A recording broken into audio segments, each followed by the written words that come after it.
మానవుడు నివసించడానికి అవకాశం లేదు. అక్కడ నీళ్లు లేవు, ఆక్సిజను లేదు, సరిగా మానవుడు బ్రతకడానికి అవకాశం ఉండేవి ఏమీ లేవు. కాబట్టి కొంచెం జాగ్రత్తగా ఆలోచన చేయండి.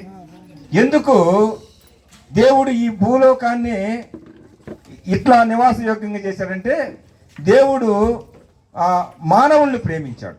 భూలోకములో ఉన్నటువంటి భూమిని ప్రేమించడం కంటే ఆ భూలోకములో ఆ భూమిలో నుంచి తీసినటువంటి నరుణ్ణి తన ఆకారంలో చేసుకొని తన రూపాన్ని ఇచ్చి నాసికారంధ్రాల్లో తన యొక్క జీవవాయువును ఊస్తే నరుడు జీవించేటువంటి ఒక ఆత్మ అయిపోయాడు. వినండి, ఈ నరుల మీద దేవునికి ఎంత గొప్ప ప్రణాళిక ఉందంటే, నరులకు ఏది కావాలి? ఆదికాండం 1వ అధ్యాయంలో అన్నాడు, మీరు ఫలించండి, మీరు అభివృద్ధి చెందండి, మీరు భూమిని నింపండి. ప్రపంచంలో ఇప్పుడు చాలామంది ఆందోళన ఏంటంటే, ఇక్కడ ఇదంతా జనాభా ఎక్కువైపోతున్నారు, ఇదంతా నిండితే ఏం కావాలని. దేవుడు ఏం చెప్పాడు? భూమిని నింపండి. ఆదాము ఆ స్త్రీకి వాళ్ళిద్దరు వివాహం చేసి వాళ్ళు అంటున్నాడు, భూమిని నింపండి.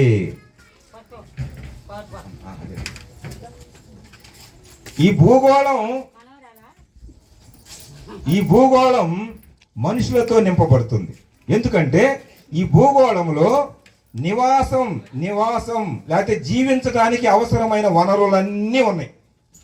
ఏది తక్కువ కాదు. అయితే చూడండి, ఇదే యోబు గ్రంథంలో 4వ అధ్యాయం ఒక మాట చదువుకుందాం. 2 మాటలు అటు ఇటు చదువుకొని నా అంశాన్ని నేను ముగించడానికి సిద్ధపడతా.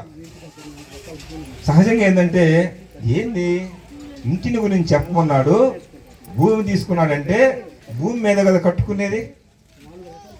భూమి లేకపోతే ఎక్కడ కడతాం?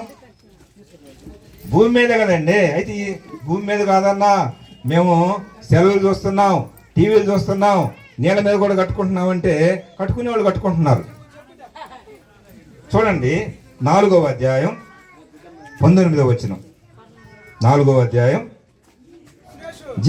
జిగటమంటి ఇళ్లలో నివసించు వారి యందు, మంటిలో పుట్టిన వారి యందు. చాలండి, జిగటమంటి ఇంట్లో ఇల్లు ఏదో చెప్పండి. మంటే కాదా? నువ్వు చెబుతున్నావు, అందరు చెప్పట్లా.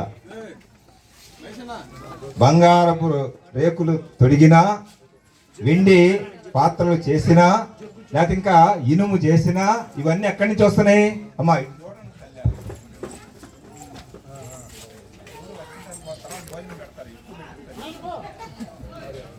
నాకేంటి ఇట్లా కదులుతుంటే నాకు కొంచెం ఇబ్బంది. ఎదురుగా ఉంది, దూరంగా ఉంటే అర్థం కాదు. కానీ ఇవన్నీ ఎక్కడి నుంచి వస్తున్నాయి?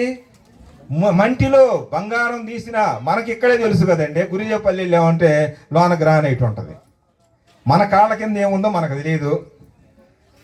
అటు చేమకూర్తి వెళ్తే ఇంకా ప్రపంచంలో గ్రానైటు. ఇంకా కొంచెం ఈ మధ్య అటు తెలంగాణ వైపు వెళ్ళారు చాలామంది పరిగెత్తుకుంటా, అక్కడ ఏదో వజ్రాలు ఉంటున్నాయని. మా గ్రామం నుంచి కూడా వెళ్ళారు కాబట్టి నేను చెబుతున్నా. వీళ్ళకి అంతంత రాళ్ళు దొరికితే వాటిని వజ్రాలాగా పెట్టుకొని ఉన్నారు. ఇప్పుడు బయటకు పడితేనే ఏమన్నా ప్రభుత్వం వాళ్ళకి ఇవ్వాలా, లేకపోతే లేదని. అది ఏ రాళ్ళు, పిచ్చి రాళ్ళు కూడా పెట్టుకుంటారు. ఎక్కడి నుంచి వస్తున్నాయి ఈ రాళ్ళు అయినా, ఈ ఇనుమైనా, ఈ వెండి అయినా, ఈ బంగారం అయినా ఎక్కడి నుంచి వస్తుంది? ఈ జిగటమంటిలో నుంచే. ఆ మాట చూడండి, జిగటమంటి ఇండ్లలో నివసించు వారి యందు, మంటిలో పుట్టిన వారి యందు. ఎక్కడ పుట్టాం? ఇదేంది, ఇల్లు అయితే బాగానే ఉంది, మట్టికి బాగానే ఉందన్నాం. ఎక్కడ పుట్టాం? మానవుడు మంటిలో పుట్టాం. అమ్మా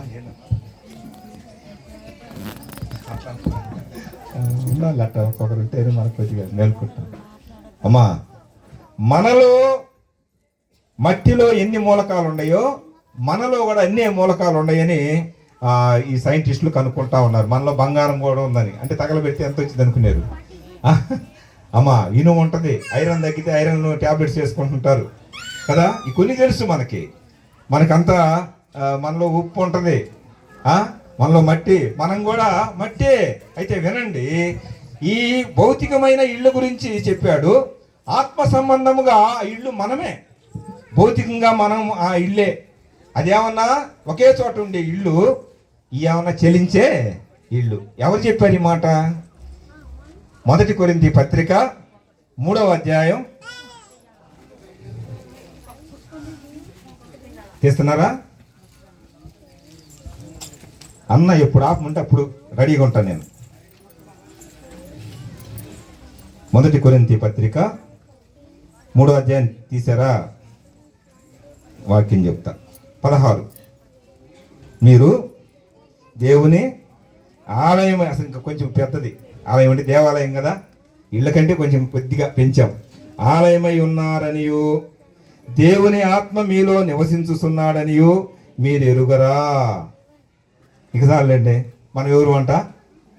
ఇంకా ఆలయం దాకా ఎదుగు, ఒక ఇల్లు అనుకోండి, ఒక గుడి అనుకోండి, లేకపోతే అక్కడ ఉన్న మాటే అనుకోండి, మనం ఎవరుమే? ఒక ఇల్లు. అసలు ఇంకా చెప్పాలంటే హెబ్రీయులకు రాసిన పత్రిక 3వ అధ్యాయం తీయండి.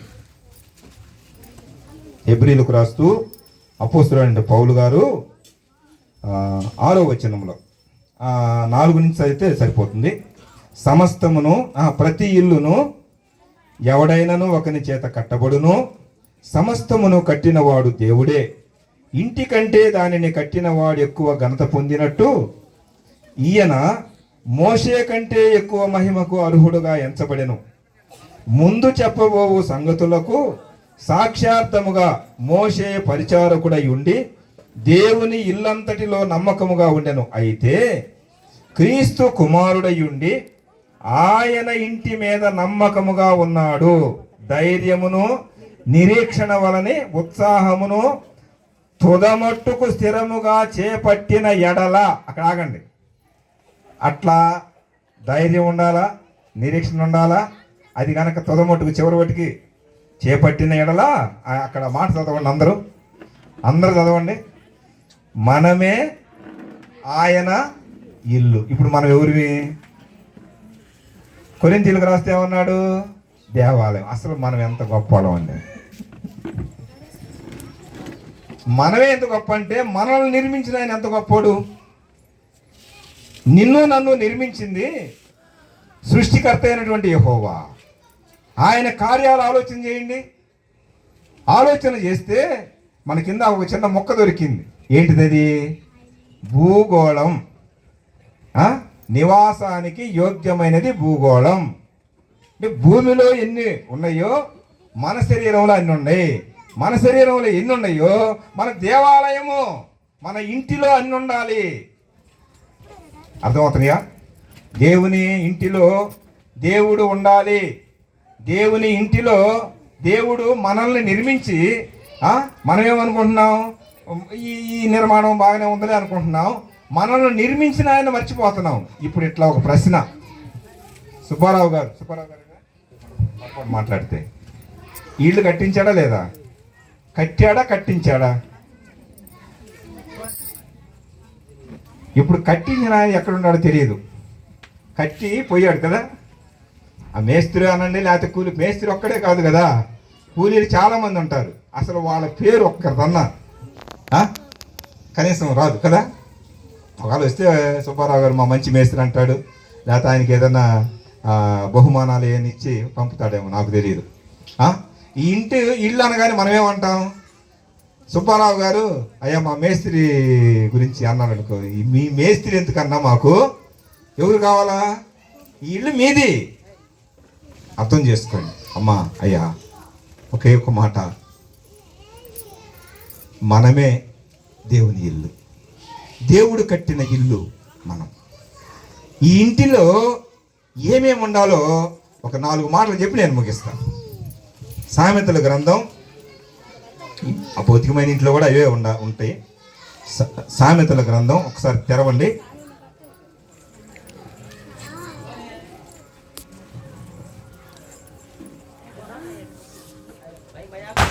20వ అధ్యాయం 4వ వచనం చదువుకుందాం. తెలివి చేత దాని గదులు విలువగల రమ్యమైన సర్వ సంపదలతో నింపబడును. ఇప్పుడు 3వ వచనం చదవండి. జ్ఞానము వలన ఇల్లు కట్టబడును, వివేచన వలన అది స్థిరపరచబడును, తెలివి చేత దాని గదులు. ఇంట్లో ఏముంటాయి? ఇప్పుడు మనం ఇల్లు అనుకున్నాం, మన ఇంట్లో మనకు తెలిసిన గదులు ఏంటంటే గుండెకు 4 గదులు ఉంటాయి. ఏదన్నా పొరపాటు వచ్చిందనుకో డాక్టర్ దగ్గరికి వెళ్తే గీకుతాడు. అంటే ఇప్పుడు యాంజియోగ్రామ్ అనేది చేస్తున్నారు కదా, అట్లా గీకి పంపించేదని మళ్ళా రాయండి అంటాడు. మళ్ళీ సంవత్సరం తర్వాత మళ్ళీ గీకుతారా అంటాడు. అంటాడా లేదా? ఓపెన్ చేసి కట్ చేసేసి చాలా తక్కువ, ఎట్లానో చేయనీలే. ఈ 4 గదులు స్ట్రక్ అయినాయి అనుకో, ఏమైంది? ఈ 4 గదుల్లో ఏముండాలో, మంచి రక్తము చెడు రక్తం ఉంటుంది కదా. ఈ గదులే కాదులేండి, మన శరీర అవయవాల గురించి మనం దేవాలయం అన్నాగా, దాని గురించి కాదు. కానీ గదులు, ఇల్లు అనగానే ఏముంటాయి? గట్టిగా చెప్పండి. గదులు వేటితో నింపడాలో చెబుతున్నాడు. అసలు ఆ ఇల్లు జ్ఞానము వల్ల ఇల్లు కట్టబడును. సుబ్బారావు గారు ఒక ఆలోచన చేస్తాడు. ఒక ఇంజనీరింగ్ కానీ, ఒక ప్లాన్ అప్రూవల్ అది తీసుకొని రాని, ఒక ప్లాన్ లేకుండా, ఒక ఇంజనీర్ లేకుండా, లేకపోతే తన యొక్క ఆలోచన లేకుండా ఇల్లు కట్టడు కదా. ఇది జ్ఞానంతో కట్టబడుతుంది. వివేచన వల్ల అది ఏమైతే మొత్తం రంగులేసి కదా ఏం చేసిద్ది? స్థిరపరచబడిద్ది. బాగుందనుకుంటాం. అయితే ఇప్పుడు అసలు మాటలు చూడండి. తెలివి చేత దాని గదులు విలువగల రమ్యమైన సర్వ సంపదలు. ఒక్కొక్క గదిలో ఒక్కొక్క విలువ కలిగిన సంపద పెట్టాలి.